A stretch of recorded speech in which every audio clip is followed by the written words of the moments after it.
Vote যুদ্ধ শুরু হয়ে গেছে। দাদা নেমে পড়েছেন অপারেশন সিন্দুর নিয়ে, দিদি নেমে পড়েছেন বাঙালির অস্মিতা নিয়ে, বাংলা ভাষা নিয়ে। সাইবার জগতে আবার যুদ্ধ ঘোষণা করে দিয়েছেন দিদির সেনাপতি, দিদিকে আড়ালে রেখেই মেঘনাদ।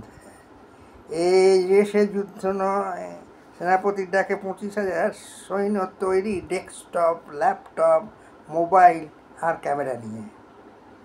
ইউটিউবার যারা কন্টেন্টে মাঝে মধ্যে বা পুরোপুরি সরকার বিরোধী কথাবার্তা বলেন, তারা কিন্তু খুব সাবধান। মোকাবিলা করতে হবে এদের সঙ্গে। সঙ্গে থাকবে লেজুর পুলিশ।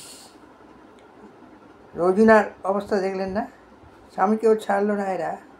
অতএব শরৎ চৌধুরী 100 বছর পূর্তির এই বছরে তার গানেরই দুকলি বলছি, জোট বাঁধো, তৈরি হও।